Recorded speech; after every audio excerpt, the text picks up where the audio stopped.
प्रश्न सटीक, सफा जवाब, एउटा सिधापनको खोज, सीधा कुरा।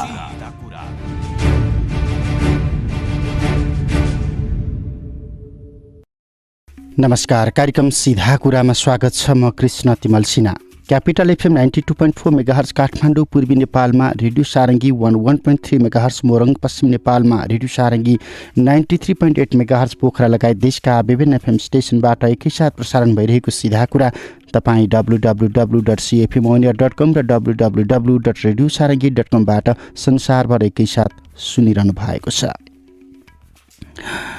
आज हामी नागरिकता विधेयकको कुरा गर्छौँ। प्रमुख प्रतिपक्षी दल नेपाली कांग्रेसले नागरिकता ऐन 2063 भएको वैवाहिक अङ्गीकृत सम्बन्धी व्यवस्थालाई पार्टीको बटम लाइनको रूपमा प्रस्तुत गरिसके पछाडि सङ्घीय संसदबाट नागरिकतासँग सम्बन्धित विधेयक छलफलका लागि संसदीय समितिमा पुगेकोमा राज्य व्यवस्था समिति अनिर्णयको बन्दी बनिराखेको छ। उक्त समितिले तयार पारेको नागरिकतासँग सम्बन्धित प्रतिवेदन सुझावसहितको प्रतिवेदन संशोधित विधेयक पारित हुन नसक्ने अवस्थामा पुगेको छ। नेपाली कांग्रेसले वैवाहिक अङ्गीकृतसँग सम्बन्धित व्यवस्थालाई सकेसम्म अरू खुकुलो बनाउन नभए पनि ऐनमा भएको विद्यमान व्यवस्थामा थप कडाई नगर्न अडान राखिरहँदा सत्तारूढ नेपाल कम्युनिस्ट पार्टी नेकपाका सांसदहरूले भने बटम लाइनका रूपमा वैवाहिक अङ्गीकृत नागरिकताका सन्दर्भमा बुहारीलाई 7 वर्ष, ज्वाइँलाई 15 वर्षभन्दा अगाडि नेपालको नागरिकता दिन नहुने अडान राखिराखेको सन्दर्भ छ। आज हामी नागरिकता जस्तो संवेदनशील विषयमा दलहरूका बीचमा किन यति धेरै स्वार्थ बाँचिएको छ, किन यति खेलाँची गरिराखेका छौँ हामी नागरिकताको प्रश्नमा भन्ने सन्दर्भमा जोडिँदैछौँ। हामीसँग वरिष्ठ अधिवक्ता विष्णु भट्टराई संवादमा रहनुहुनेछ। विष्णु भट्टराईज्यू, स्वागत छ यहाँलाई।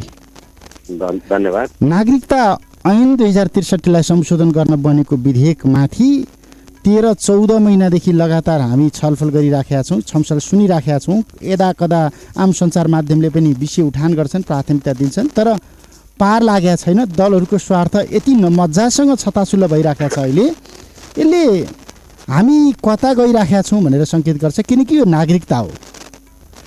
हजुर, निश्चित रूपमा धन्यवाद। पहिलो कुरा त नागरिकताको प्रश्न भनेको राष्ट्रियताको प्रश्नसँग अभिन्न विषय हो र यस्तो खालको विषयमा राज्यका सबै निकायहरू संवेदनशील हुनुपर्छ, त्यसमा कुनै विवादै हुन सक्दैन। र त्यसमा पनि पटक पटक हाम्रो देशमा राजनीतिक परिवर्तन जब राजनीतिक परिवर्तन हुन्छ तब नागरिकताको प्रश्नहरू बारम्बार किन उठ्ने गर्छ भन्दा एउटा सोझो कुरा चाहिँ म निवेदन गर्न चाहन्छु।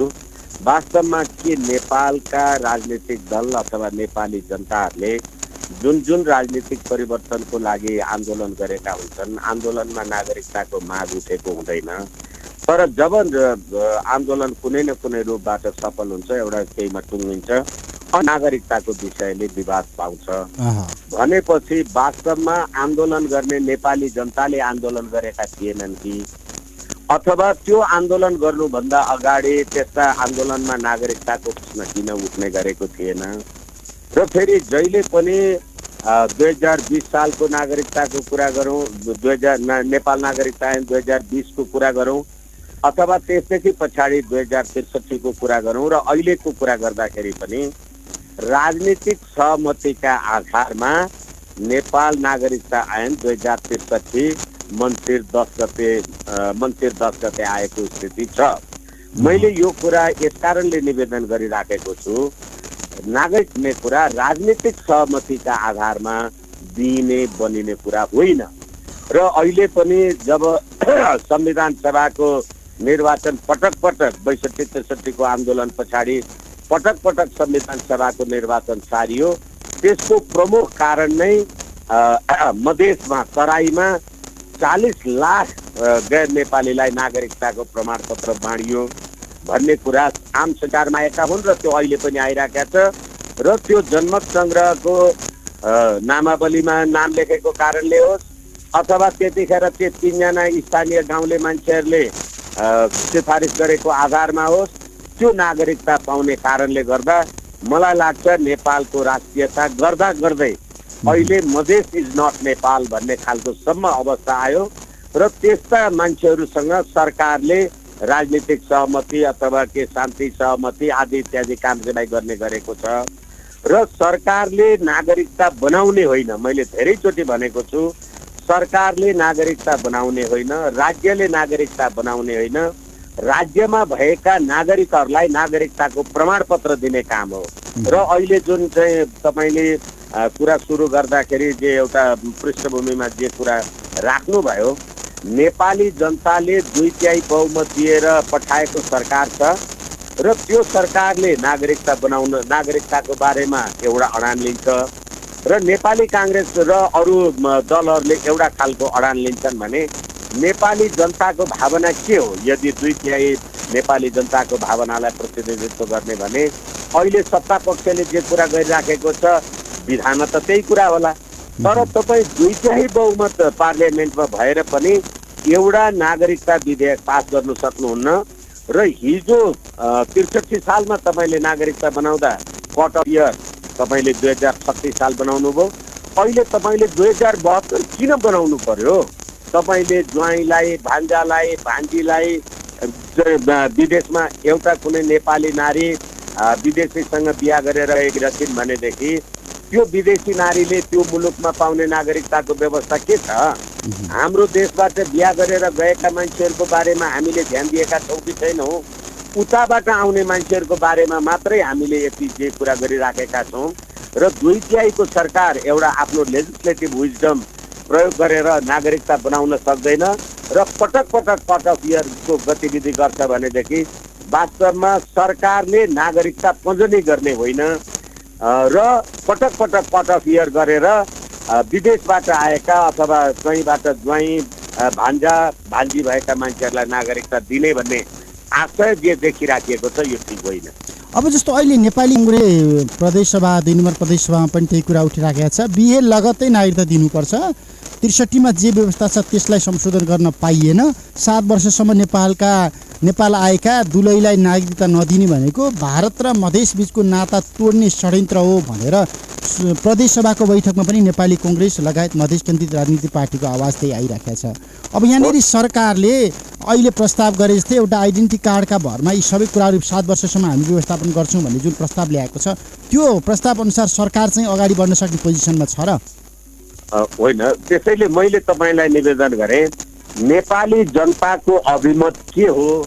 अब अहिले संसदमा 2/3 सरकार छ, यसमा विवाद छैन र 2/3 अहिलेको सत्ता पक्षले गरेको कुरालाई वैधानिक रूपले, है मैले भन्दैछु वैधानिक रूपले एउटा विधेयकसम्म पास गर्न नसक्ने यो 2/3 कस्तो सरकार हो? र नेपाली जनताको बहुमत अथवा 2/3 बहुमतलाई हामी प्रतिनिधित्व गर्छौँ भन्छ भने सरकारले त्यो विधेयक पारित गर्न नसक्नुको कारण के हो? त्यो कारणको बारेमा मैले तपाईँलाई भर्खरै पनि निवेदन गरेँ। सबै आन्दोलनहरू नेपालमा भएका राजनीतिक परिवर्तनहरू नेपाली जनताको बलमा भएको होइन कि अथवा त्यसमा चाहिँ अन्य कुनै शक्ति स्रोत, शक्ति, सामर्थ्य र कुनै बाह्य शक्तिको खेल गतिविधि पो हो कि होइन भनेदेखि 11 महिना 13 महिना तपाईँले नागरिकताको बारेमा टुङ्गो लगाउन सक्नुहुन्न। फेरि अब जोड्दै गर्दा धेरै पुरानो कुरा पनि भइसक्यो, धेरै मान्छेहरूले भनिसकेका कुरा छ।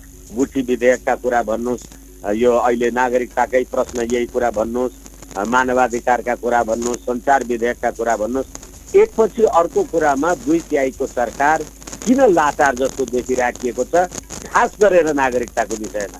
किनभने दिल्लीमा गएर 12 बुँदे समझदारी गर्नुभयो, राजनीतिक समझदारीको आधारमा नेपालमा परिवर्तन भयो। तपाईँले त्यही राजनीतिक सहमतिको आधारमा 63 सालमा नागरिकता बनाउनु भयो। नेपाली जनता नेपालको राष्ट्रियताको बारेमा कति ध्यान दिनुभयो त्यो आफ्नो ठाउँमा छ। अहिले पनि पार्लियामेन्टले नागरिकता विधेयक पारित गर्न सक्दैन, अरू सबै विधेयक पारित गर्न सक्छ। यो पार्लियामेन्टले अनि नागरिकता विधेयक पास गर्नको लागि चाहिँ राजनीतिक सहमति भने त्यो राजनीतिक सहमति पनि दिल्लीमै खोज्ने हो कि होइन भनेदेखि पार्लियामेन्टले एउटा विधेयकसम्म पास गर्न सक्दैन भने के गर्न सक्छ यो पार्लियामेन्ट? अब यो नेपाली जनताले मत दिनु के अर्थ हो? तपाईँले उठाइराखेको प्रश्न दिल्लीले 12 बुँदे समझदारी गरिदिया रहेछ कि न दिल्लीले त्यो खालको राजनीतिक परिवर्तनको लागि योगदान गरिराखेर छ कि भन्ने हामीले जुन प्रश्न गरिरहेका छौँ, अब यसमा प्रश्न उठाउनु पर्ने कुनै गुन्जाइस बाँकी छ र? आशंका गर्नुपर्ने, बहस गर्नुपर्ने होइन। प्रश्न के छ भने हामीले विगतलाई हेरेर मर्निङ सोच द डे भने जस्तो नभएदेखि मैले फेरि पनि निवेदन गरेँ, 2/3 बहुमतको सरकारलाई नागरिकता विधेयक पारित गर्नका लागि कानुन र संविधान र विधि पद्धति र प्रणालीले के लेखियो? त्यो केही विधि पद्धति संविधानले नछेकेको कुरामा तपाईँ राजनीतिक सहमतिका कुरा गर्नुहुन्छ भने हिजो राजनीतिक सहमति गर्नुभयो र नागरिकता बाँड्नुभयो तराईमा 40औं लाखलाई आम रूपमा जग जाहेर भएको कुरा हो। अब फेरि अहिले कट अफ इयर 72 बनाउनु, कट अफ इयर 72 किन बनाउनु भयो? हिजो तपाईँले 36 साललाई कट अफ इयर बनाएको कुरा र पटक पटक यो देशको राज्य सत्तामा बसेका मान्छेहरूले भर्खरै पनि अस्ति चैत्र 18 गते यो देशको गृहमन्त्रीले 77 जिल्लाका प्रमुख जिल्ला अधिकारीहरूलाई सर्कुलर गरेर वंशजको जन्मको आधारमा 36 सालमा नागरिकता पाएकाहरू अहिले सबैलाई वंशजको आधारमा नागरिकता देऊ भनेर भन्नुभयो। भन्नुको अर्थ नेपालको संवैधानिक सर्वोच्च पदमा पुग्नको लागि तपाईले वंशजको नागरिकता हुनुपर्छ, नागरिक हुनुपर्छ। अहिले तपाईँ सबै अङ्गीकृतलाई वंशजकोलाई जन्मसिद्ध अनि जन्मसिद्धकोलाई वंशज गर्दै जानुभयो भने तपाईले भोलि राज्य सत्तामा कसलाई पुर्याउन खोज्दै हुनुहुन्छ? अहिले पनि यो पार्लियामेन्टमा बसेका कैयौं मान्छेहरूको राजनीतिक नागरिकताको बारेमा विवाद छ। समिन मिया अन्सारी जो मुस्लिम आयोगको अध्यक्ष हुनुहुन्छ, उहाँको त संसदीय सुनवाई नै नगरिकन जसको नागरिकताको बारेमा विवाद उठेको थियो, होइन होला, सधैँ होला, तर त्यसको निरूपणै नगरिकन तपाईँले संवैधानिक आयोगको मुस्लिम आयोगको प्रमुख त बनाउनु भयो नि। गर्दै गर्दा तपाईँले सिक्किम बनाउन खोज्नु भएको हो कि तपाईँले फिजीकरण गर्न खोज्नु भएको हो कि नभए सधैँभरि नागरिकताको प्रश्न उठेपछि वास्तवमा नेपाली जनताहरूले संवेदनशीलताका साथ सोच्नु पनि पर्छ। र मैले पटक पटक भने मधेस इज नट नेपाल भन्ने कुरा यो परिवर्तन पछाडि आउने अनि त्यहाँबाट फेरि नागरिकतालाई कट अफ इयर 2072 बनाउने भन्नुको अर्थ तपाईँले अपार जनसङ्ख्या, अर्बौंको जनसङ्ख्या भएको छिमेकी देशबाट कुनै न कुनै रूपको यो घुसपैठिया काम कार्यवाही गतिविधि त भइराखेका छैन होला। रोटी बेटीवाला कुरा गर्छन्, आदि इत्यादि कुरा गर्छन्, सभ्यता संस्कृतिवाला कुरा गर्छन्, तर सभ्यता र संस्कृति मिल्यो भन्दैमा, रोटी बेटीको कुरा मिल्यो भन्दैमा, शादी बिहा भयो भन्दैमा राष्ट्र राष्ट्रियताको प्रश्नलाई संवेदनशीलताका साथ विचार गर्नुपर्छ। भर्खरै भारतमा भएको हामीले निर्वाचन हेर्यौं, अमेठीमा जवाहरलाल नेहरूका पालीदेखि भारतीय कांग्रेसले चुनाव जितिराखेको ठाउँमा अहिले स्मृति इरानीले चुनाव जितिन् र भारतीय राष्ट्रिय कांग्रेसको अध्यक्ष राहुल गान्धीले चुनाव हार्नुभयो। मेरो विश्लेषणमा, मेरो विचारमा अमेठीका जनताले भान्जालाई भोट दिएनन्, तर भारतकी छोरीलाई चाहिँ भोट दिए नि। त्यो पनि कुरालाई त हेर्नु पर्यो नि। यसै कारणले गर्दा यसको मतलब सबै नेपालको दक्षिणी सीमामा बस्ने अथवा मधेससित भारतसित सिमाना जोडिएका सबैमा यो प्रश्न छ भनेको होइन, तर अधिकांश त्यो कुराले गर्दाखेरि दुधले मुख बोलेको मान्छे गोही पुगेर पिउँछ नि। हामी डराउनु त पर्यो, हामीले हेर्नु त पर्यो। यस कारणले गर्दाखेरि नेपालको संवैधानिक पदहरूमा नियुक्ति हुने, अब त्यसो त तर्कको लागि तर्क गर्न सकिन्छ नि।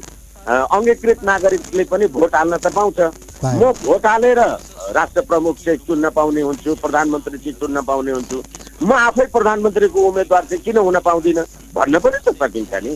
त्यही नागरिकता भनेको हामी जस्तो सानो देशले ज्यादै संवेदनशीलताका साथ लिनुपर्छ।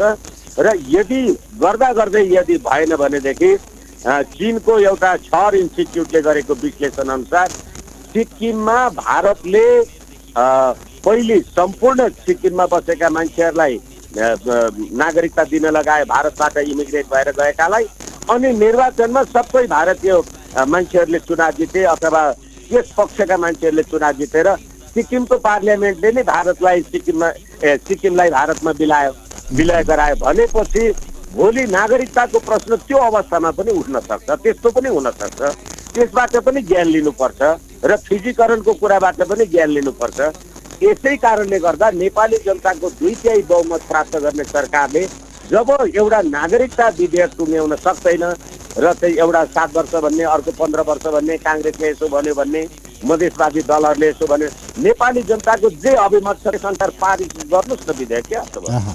अर्को चाहिँ जस्तो यो भारतसँग अथवा चीनसँग सिमाना जोडिएका सीमा क्षेत्र अथवा नेपालमा आएर लामो समयसम्म बसेका विदेशीहरू, ज्वाइँ छोरी बुहारी जे जस्तो हुन्, उनीहरूको अधिकारसँग सरकारसँग भन्दा पनि हाम्रा महिला अधिकार कर्मीहरूबाट उठिराखेको आवाज पनि छ नि, त्यो पनि सम्बोधन गरिदिनु पर्यो भन्ने उनीहरूको अर्को छ।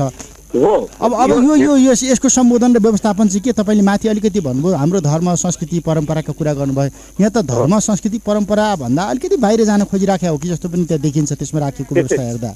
त्यसैले मैले के निवेदन गरिराखेको छु भने, र फेरि पनि म भन्छु, पटक पटक हामी कहाँ राजनीतिक परिवर्तन हुँदा नागरिकताको प्रश्न किन उठ्छ, यसको जवाब चाहिँ यो महिला अधिकारवादी होलान् अथवा चाहिँ अहिले नेपाली काङ्ग्रेस होलान् अथवा प्रतिपक्षी होलान् अथवा राज्य पक्ष होला, यिनीहरूले नेपाली जनतालाई दिनु पर्यो एक। र अर्को कुरा के हो भनेदेखि के यो 62-63 को परिवर्तनपछि मात्रै नेपालमा महिला अधिकारवादीहरू आए अथवा नेपालमा चाहिँ ए बाबा संसारमा जहाँ पनि जुनसुकै देशमा पनि सन्तति पैदा गर्ने त महिलाहरूबाटै पैदा हुने हो नि। अहिले भर्जिन मदर र लिभिङ टुगेदर, तपाईँ आमा हुन चाहिँ मिल्ने, तपाईँले बाउ चाहिँ देखाउनु नपर्ने, एउटा बालकले आफ्नो बाउ चिन्नु नपर्ने, एउटा पितृ चिन्नु नपर्ने भनेपछि के साँच्चै गर्दा गर्दै हामीले हाम्रो समाज अथवा नेपाली समाज अथवा मान्छेलाई पशुतुल्य गाई गोरु भेडा बाख्रा बच्चा बच्ची पाए जस्तो कुरा हुने हो? होइन भनेदेखि के हो पितृत्वको ठेगान? अनि पितृत्वको ठेगान गर्नु पनि नपर्ने, अनि त्यहाँबाट देखाउनलाई गोप्य रूपमा कहीँ आवश्यक पर्यो भने देखाउनु पर्ने, यो कुराले गर्दाखेरि समाज नै डिसइन्टिग्रेट गर्ने कुरा भयो त। यस कारणले गर्दाखेरि हामीले जसरी बाहिरबाट बिहा गरेर आएका बुहारीहरू होलान् त तिनीहरूलाई हामीले राजनीतिक संविधानमा पनि व्यवस्था गरेको छ नि, एनआरएनलाई राजनीतिक अधिकार भन्दा बाहेक अरू सम्पूर्ण अधिकारहरू चाहिँ प्रदान गर्ने भनेर भनिएको अवस्था छ।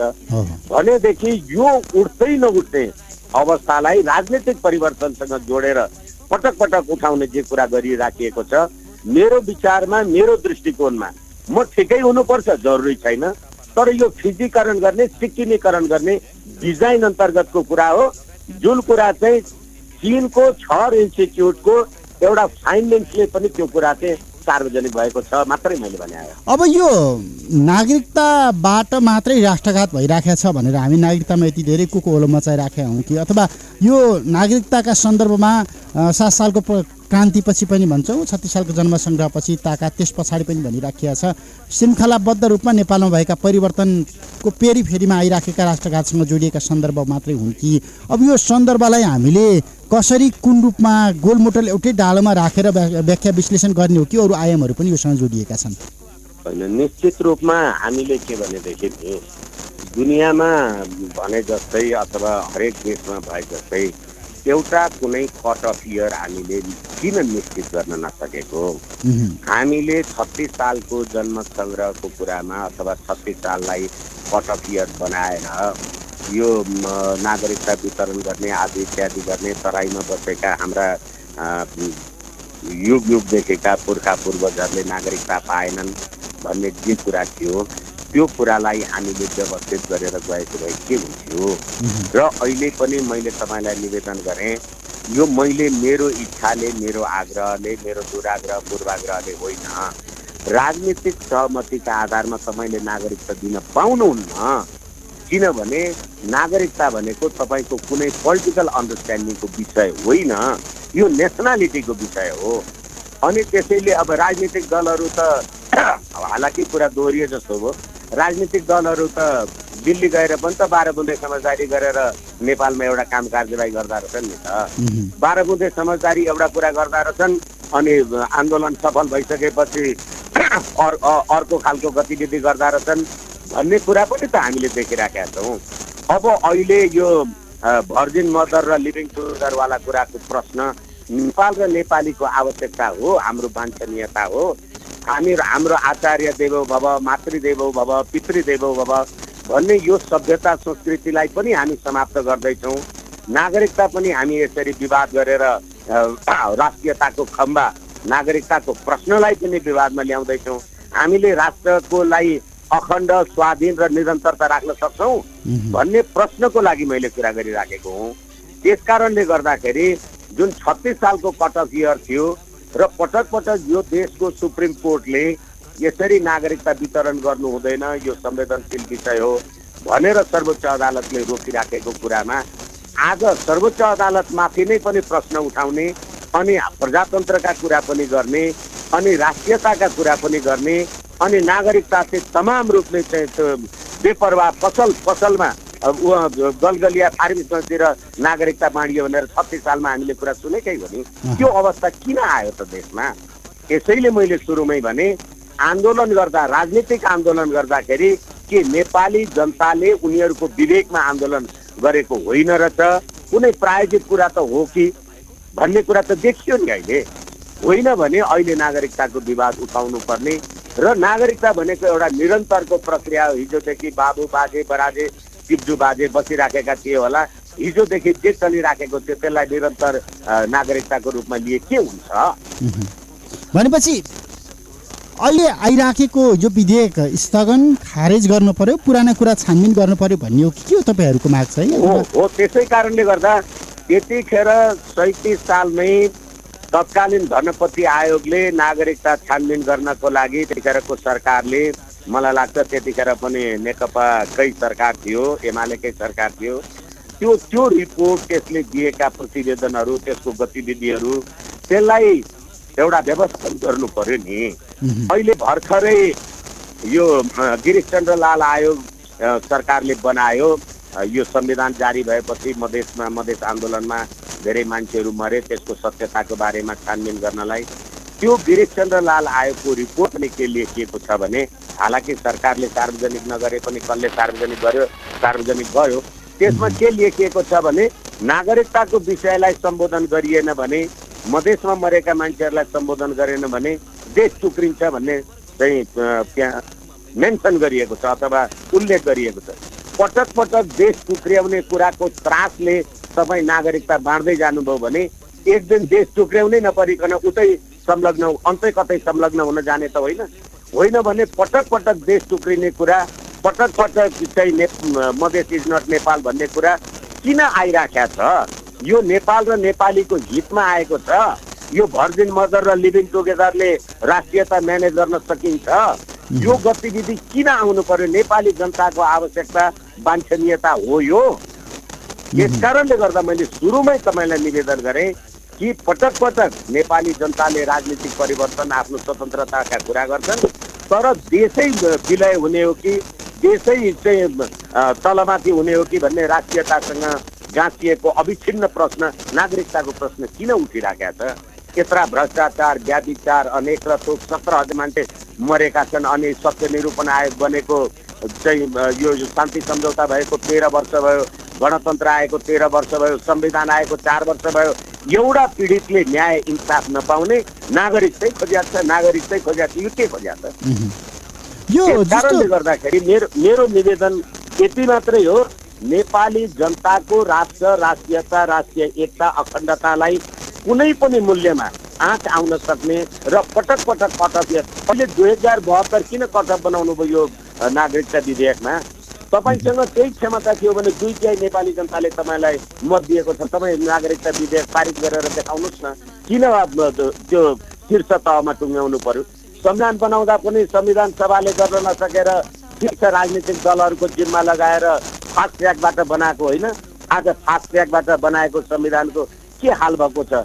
सरकारभित्र बसेको एउटा राजनीतिक दल संविधान दिवस कालो दिवसको रूपमा मनाउँछु भन्छ अनि सरकार अथवा अर्को एउटा दल चाहिँ होइन, संविधान दिवसलाई त उत्सवको रूपमा मनाउनु पर्छ भन्छ। यो किन भइराखेको छ? यसबाट हामीले शिक्षा लिनु पर्ला नि त।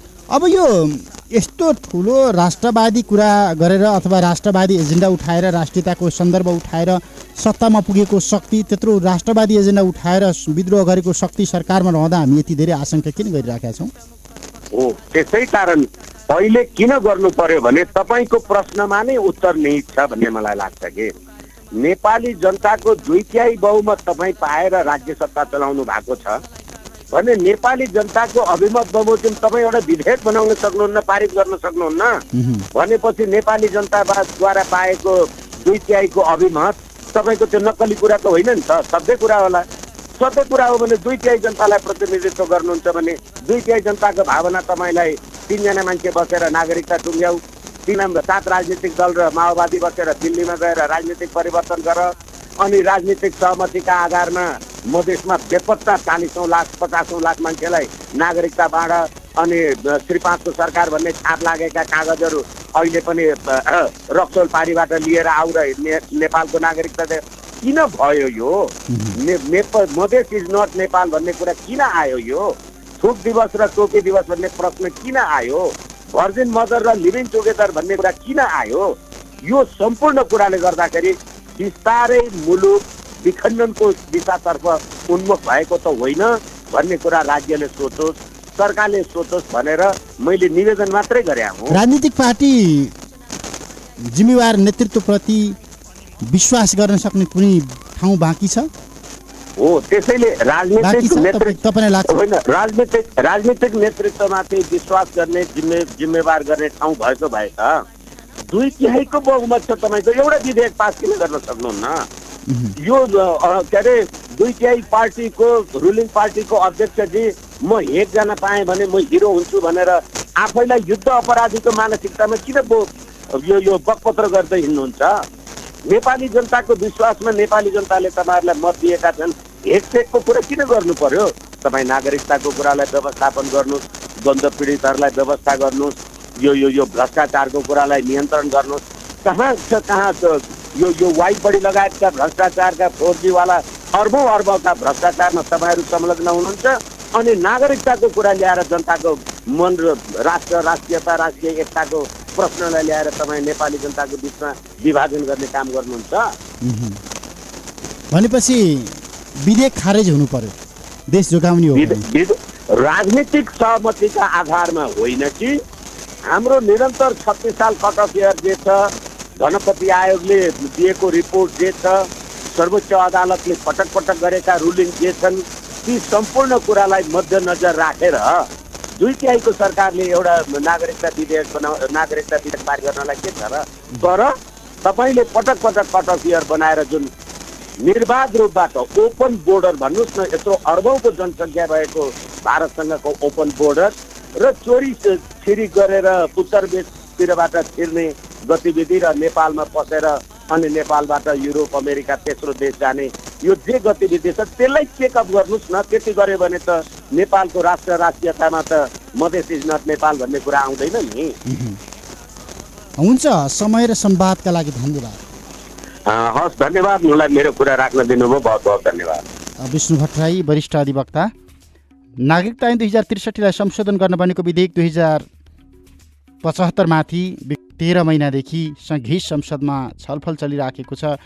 सङ्घीय संसद अन्तर्गतको समितिमा छलफल चलिराखेको छ। नेपाली कङ्ग्रेसको बटम लाइन एउटा छ, सत्तारूढ नेपाल कम्युनिस्ट पार्टी नेकपाको बटम लाइन एउटा छ, तराई मधेसबाट प्रतिनिधित्व गर्ने राजनीतिक पार्टीहरूको बटम लाइन एउटा छ। अर्थात् 3 राजनीतिक फोर्सको 3वटा स्वार्थ मुलुकको राष्ट्रियतासँग जोडिएको नागरिकताको प्रश्नमा जोडिराखेको छ।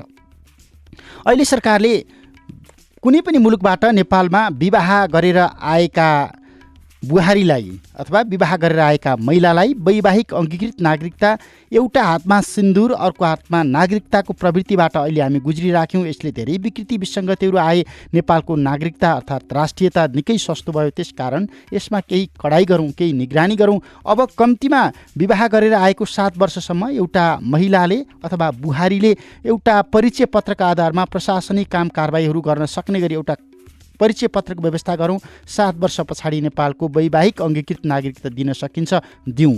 त्यस्तै ज्वाइँको हकमा पनि नागरिकता दिउँ, तर त्यो चाहिँ 15 वर्ष पछाडि दिउँ। त्यसभन्दा अगाडि यदि कोही नेपालमा बस्न चाहन्छ, बसिराखेको छ भने उसलाई एउटा स्थायी परिचय पत्रको प्रबन्ध गरौँ, जसले नागरिकता वा सो सरहको काम प्रशासनिक प्रयोजनमा गर्न सक्छ। यसो गर्दा वैवाहिक अङ्गीकृतका नाममा नेपालको नागरिकताको भइराखेको दुरुपयोग नियन्त्रण गर्न सकिन्छ भन्ने सरकारले ल्याएको प्रस्तावका विरुद्धमा नेपाली कङ्ग्रेसले भनिराखेको छ। अहिले जे व्यवस्था छ वैवाहिक अङ्गीकृतका सन्दर्भमा नागरिकता ऐन 2063मा त्यसको दायाँ बायाँ नगरौँ, बरु त्यसलाई अरू खुकुलो बनाऊँ। वैवाहिक अङ्गीकृत नागरिकतासँग जोडिएको तराई मधेसका बहुसङ्ख्यक नागरिकको चित्त दुखाउने काम नगरौँ, नागरिकता दिनुपर्छ भनेर नेपाली कङ्ग्रेस अनि मधेस केन्द्रित राजनीति पार्टीले अगाडि प्रस्ताव राखेका छन्। यसले सङ्घीय संसदको राज्य व्यवस्था समिति अनिर्णयको बन्दी बनिराखेको छ। विधेयक करिबन 14 महिनादेखि छलफलमा छ, तर प्रक्रियामा जान सकिराखेको अवस्था छैन। यसरी नागरिकताका सन्दर्भमा दलहरू किन विभाजित भइराखेका छन्, किन यसरी खेलाँची भइराखेको छ? किनकि नागरिकता राष्ट्रियता हो, यो हामीले किन बुझ्न सकिराखेका छैनौँ, किन मनन भइराखेको छैन भन्ने प्रश्नमा केन्द्रित रह्यौँ। समय अनि संवादका लागि वरिष्ठ अधिवक्ता विष्णु भट्टराईलाई फेरि पनि धन्यवाद दिन्छु। प्राविधिक मित्र मदन बडुका साथमा कृष्ण तिमल सिन्हा सिधा कुराबाट बिदा हुन्छु। नमस्ते। प्रश्न सटिक, सफा जवाब, एउटा सिधापनको खोज, सीधा कुरा।